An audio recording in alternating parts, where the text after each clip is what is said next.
At 2 a.m., when the house is quiet, you run it again.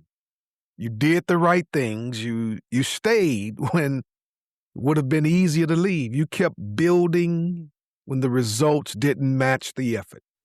You didn't blow up your marriage. You didn't torch the business. You didn't walk out on the calling. You just waited longer than you thought you'd have to.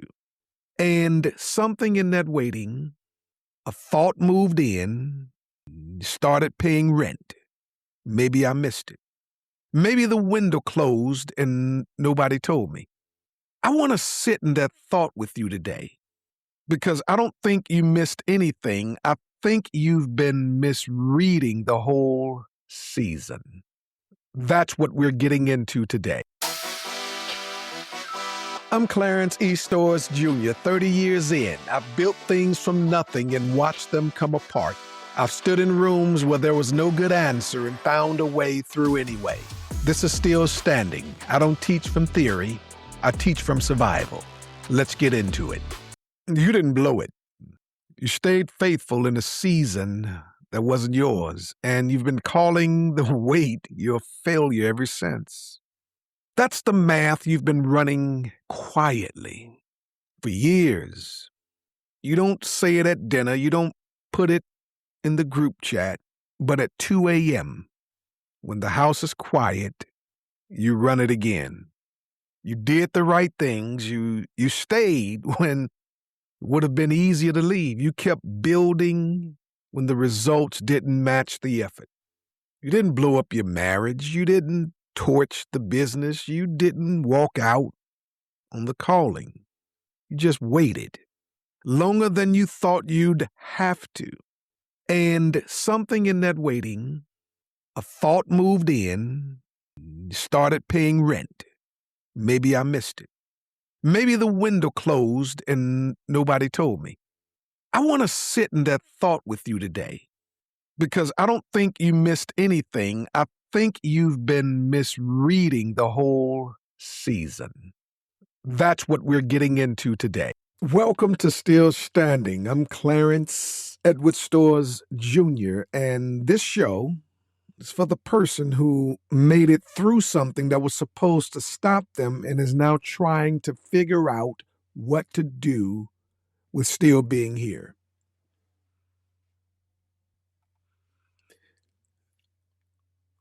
If you're new here, here's what you need to know about me. I've spent 3 decades in leadership, pastoring, coaching, building organizations, watching them change shape, navigating the gap between the role you hold and the person you actually are underneath it.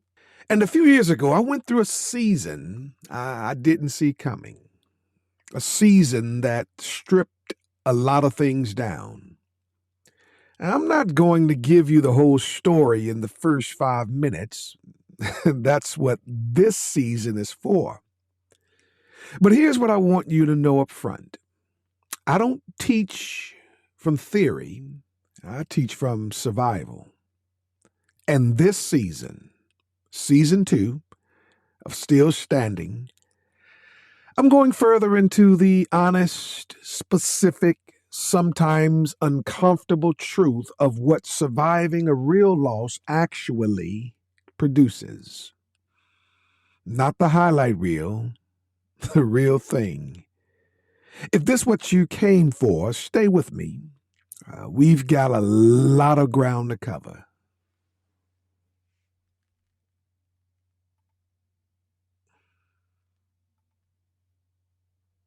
Today, we're talking about the gap between what you were promised and where you're standing right now. Some of you have been calling that gap failure. I'm going to show you it's actually a deposit. Here's the promise of this episode. If you don't get anything else today, here's the promise. Your delay wasn't a detour. It was a deposit, and the account is still open. Okay, here's what I see. Here's the pattern. You had a moment early on where you could see it clearly. the thing you were built to do, the business, the ministry, the next level of leadership. You could see the shape of it. Then life happened. Not because you failed, because the people around you weren't ready. The timing wasn't right. Or the door you thought was open turned out to be a wall. And you did something quietly devastating to yourself. You took a delay that had nothing to do with your character, and you made it a referendum on your character. You stopped saying, "I'm waiting." Then you started saying, "I must have got it wrong." There's a man in the Old Testament who had every reason to make the same mistake, and he refused. His name was Caleb, and his story is the whole episode. Buckle up. If we were streaming live, this is where I would say, come the front of the class and write this down. You ready? The wilderness is not always your fault. You'll see why the hardest season in your life might not have been about you at all. Caleb was one of the 12 leaders sent to scout the land God had promised his people. 12 men, same territory, same 40 days. 10 came back and said, "We can't do this. We're like grasshoppers next to them." 2, Caleb and Joshua came back and said, "We can absolutely take this." The vote went 10-2. Fear won. And the people of God spent the next 40 years wandering in the wilderness Caleb never voted for. Caleb didn't cause the wilderness. He inherited it. He gave the right report, and he still had to walk through 40 years of consequences that belonged to somebody else's fear. I've watched this play out in boardrooms and back offices and staff meetings more times than I can count.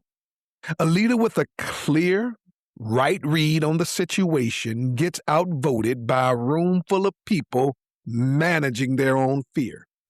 The leader doesn't get to opt out of the consequences just because they were right. I'm not speaking from theory. I've experienced this. The 30 years of leading people will teach you this the hard way. I've sat in rooms where I said the thing I believed God was saying, and the room went the other direction anyway. See, sometimes the wilderness isn't proof you missed it. It's proof everybody else wasn't ready yet. So, if the wilderness isn't always your fault, the next question is harder. What is it actually doing to you while you're in it? Which leads me to my second insight. The wilderness isn't neutral. It's building something. Are you still with me? All right. If so, you're going to walk away with a completely different read on what your waiting season has actually been doing to you. Because there's a hidden truth. The wilderness either depletes you or it deposits into you. And which one happens depends on what you do with your spirit while you're in it. God said Caleb had a different spirit, not different skills, not different luck, a different spirit. Here's the question that flips everything. What if the wilderness you're in right now isn't punishment? What if it's the only environment that could have built the version of you the mountain actually requires? Most of my church-going crowd knows that the 10 spies walked through the exact same 40 days Caleb did. Same evidence, same giants. They came out defeated.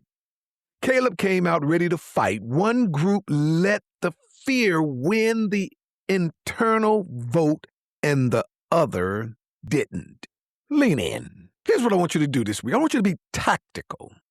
This week, stop asking, how do I get out of this season? And start asking, what is this season building in me that I couldn't build any other way? So to write down one specific capacity this delay has actually given you. Now, here's where this gets personal, because there's a specific lie sitting underneath all of this, and I want to name it directly, which leads to my next insight.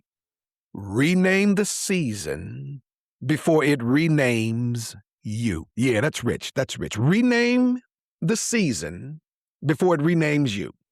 See, you're going to walk away from this episode with one sentence that changes how you carry your entire story. I'm not talking about next week or a month or 30 days from now. No. I'm talking about something that's immediately actionable. Take the season you've been calling your biggest failure and write it down. And then underneath it, write what it actually built in you. Not this was a growth season. No. Be specific. Name the season, then name the exact capacity it left you with. Write it somewhere you'll see it. Read it out loud once a day this week. It works. I'm telling you, it works. See, the reason it works because the story you tell yourself about a season becomes the lens you view your whole life through. Caleb didn't spend his 40 years apologizing. No, he spent them getting stronger. Once you name what the season built, you stop shrinking your future asks to match your past disappointment. Frame the bigger picture. See, this is the whole engine of a second act. You cannot build a bigger future on top of a story you haven't connected. So let's bring this home. This is where you exhale. Because you didn't blow it. You stayed faithful in a season that wasn't yours. You've been calling the wait your failure ever since. It was never a verdict. It was a deposit. You didn't miss your window. You didn't disqualify yourself. This is not a wasted decade. This is a deposit with your name on it. And it has been drawing interest the entire time you thought it was just sitting there doing nothing. The account is still open. So, what's the season you've been quietly calling your failure? Come on. Here's your homework. Write it down, and underneath it, write what it actually built in you.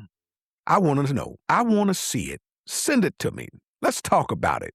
And while you're at it, consider subscribing wherever you get your podcasts, Apple Podcasts, Spotify. Man, do me a favor. Go ahead and write a review. 5-star it. And this gives people who are searching for the same thing that you're getting the opportunity to become a part of this podcast family. Come on, help a brother out. Next week, we're going after a different lie. This one says the waiting drained you. Caleb's about to tell you it built you. Until next time, get 1% better every day. That's it for Still Standing. If this landed, subscribe now, wherever you're listening, and text this episode to one person who's still standing in something hard. They need to hear it. I'll see you next week.